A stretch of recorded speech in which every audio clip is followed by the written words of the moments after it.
garde ton niveau de vie. Et moi, je pense que là, c'est grave quand même. C'est grave parce qu'on est en train de dire aux gens, regarde ailleurs, nous, on fait le sale boulot. Ou par exemple, là, au contraire, là, on les montre devant les caméras pour rassurer les gens. Vous voyez, quand on vous dit de vous laisser fliquer, quand on vous dit d'accepter la surveillance, quand on vous dit que les caméras de surveillance vous aident, vous voyez, quand on vous discipline, c'est pas pour rien. Il y a des dangereux terroristes, n'est-ce pas? Ce qu'il faut comprendre, c'est un peu compliqué, mais ce qu'il faut comprendre, c'est qu'il y a un grand changement anthropologique, un grand changement comme ça de fond qui est en train de s'opérer, qui est le changement que Michel Foucault il décrivait entre le changement entre la loi et la norme. La société du biopouvoir, il appelle ça. Alors, il ne faut pas dire, oh, prise de tête, ça me saoule celui-là, parce que c'est important de comprendre que dans la société de la loi, réactionnaire ou pas, on juge les actes. Dans la société qui commence à venir, on juge l'être. Alors donc, c'est pour ça qu'ils nous demandent à nous, les psychiatres, les psychanalystes, les psychologues, ils nous demandent de déceler les tendances délectives d'un homme à partir de l'âge de 3 ans. Et ça, c'est pas prise de tête en télo. Ça, c'est quelque chose de très grave. Alors donc, on passe vers une société dans laquelle on juge la nature essentielle des hommes, n'est-ce pas?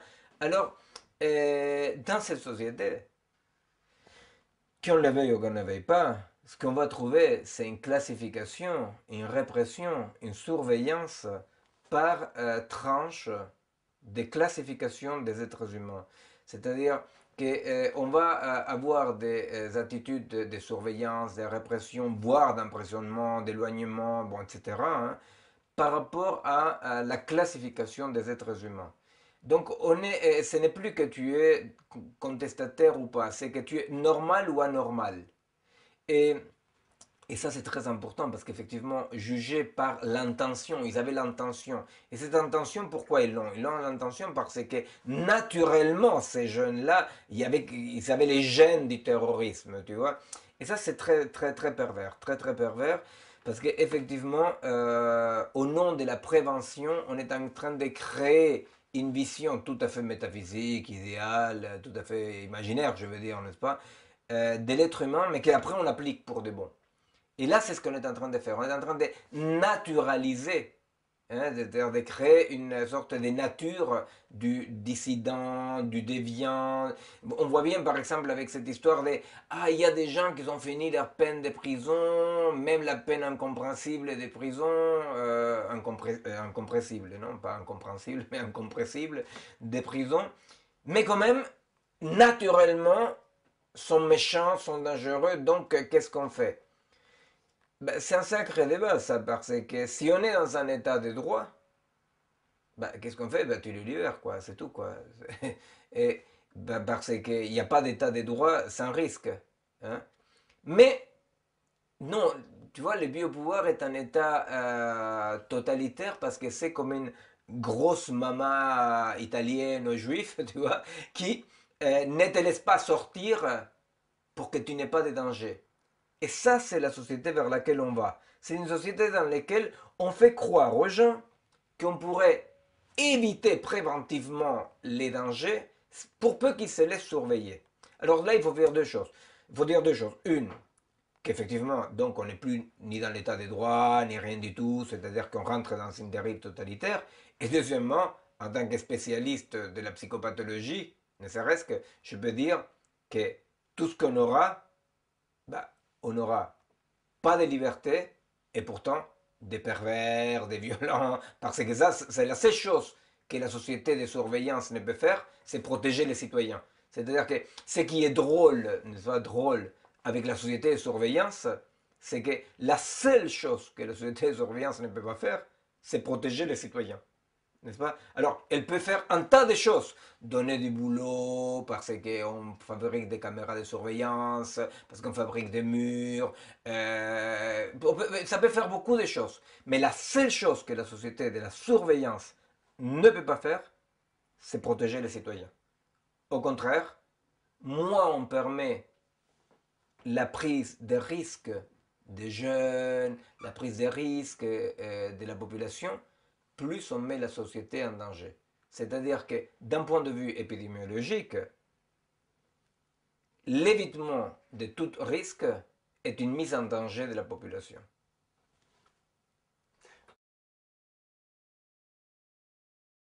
Il y a une sorte d'état d'ignare qui aujourd'hui travaille à un niveau de science-fiction dans le ministère et dans des trucs comme ça, dans lesquels ils font une sorte de mélange, un check-up, un mi-check, pardon, entre génétique mal comprise, psychologie du comportement, n'est-ce pas? Et donc, ils passent leur temps. C'est-à-dire que ce qu'il y a, c'est que si c'était pas si grave, ça serait pissé de rire de l'ignorance de ces pauvres gens. Ce sont des pauvres gens, vraiment, n'est-ce pas? Mais quand même, c'est comme ça qu'avance le biopouvoir, hein? C'est-à-dire la population à risque. La population à risque. Alors, la population à risque détermine des pratiques eugénistes non idéologiques, n'est-ce pas? On évite la population. Alors, il y a des gènes dangereux, il y a des comportements dangereux, il y a des parcours de vie dangereux. Et tout ça, c'est drôle parce que bon, ça serait tout à fait un sujet pour tout un film, une recherche en soi, qui est tous les ratés de la recherche en biologie, en sociologie, en psychologie, toute une bande de ratés ignares qui sont en train de conseiller avec des mots qui font bander là, les gens du pouvoir, et, mais qu'il y a des conséquences terribles, quoi, terribles. Parce que c'est vraiment cet délire de diminution des risques. Alors, voilà, diminution des risques de naissance d'enfants malformés, diminution des risques de psychopathie, diminution des risques de personnalité perverse, diminution des risques de violence. Et au fait, tout ça est construit effectivement par une bande de débiles qui ont loupé tout, mais a des conséquences directes dans le formatage d'une société comme ça. Et alors, comme la peur règne, mais la peur ne règne pas parce que l'autre te menace, hein, l'autre on l'emmerde. La peur règne parce qu'effectivement, on vit dans une crise sociale, historique, réelle, n'est-ce pas? On a peur du futur et on a raison d'être inquiet, disons. Inquiet. Mais inquiet, ça ne veut pas dire avoir peur. Mais il transforme l'inquiétude, tu vois, l'inquiétude, c'est ce que te fait bouger, chercher, agir. Il transforme l'inquiétude en peur. Et on est en train de faire comme ça une politique de la peur, quoi. Et alors, c'est tous ces mots, ces signifiants, ces idées comme ça, poum poum, risque, peur, sécurité, n'est-ce pas? Parce que j'ai peur, parce qu'il y a des risques, je vais la sécurité, n'est-ce pas? Alors, je ne sais pas, par exemple, il suffit de voir, nous, comme on a eu l'air couillon, on est en train de militer contre les bracelets électroniques, il arrive les téléphones portables et des millions de personnes se mettent un bracelet électronique dans la poche, ils sont ravis de savoir qu'on peut les trouver toujours partout où ils sont, n'est-ce pas? Alors, pourquoi? Et c'est quoi le succès du portable? Bon, c'est un truc, ça c'est bon, particulier, mais ça, c'est pas le sujet, mais le succès du portable, c'est aussi que tu te dis, partout, je peux éviter des risques. C'est-à-dire, c'est ça. C'est-à-dire que c'est cette idée d'avoir un objet qui peut éviter des risques. Alors, cette population-là est une population qu'on est en train de l'affaiblir, de la rendre impuissante à un moment dans lequel, effectivement, au contraire, il faudrait de l'inventivité, de la prise de risque, effectivement. Mais ça, c'est un autre sujet. Ok. Non, mais je pense que ces jeunes-là, honnêtement, de par la vie qu'ils menaient, c'est justement des gens qui allaient dans une prise de risque. C'est-à-dire que je m'en doute que ces gens-là, ils n'ont jamais pensé à leur retraite, ils n'ont jamais pensé à leur chômage, tu vois. C'est-à-dire que, donc, quand même, c'est des jeunes qui représentent une dissidence qui déplaît énormément au gouvernement. Parce que voilà, ce sont des jeunes qui, voilà, ils prenaient des risques. Donc, effectivement, des terroristes, quoi.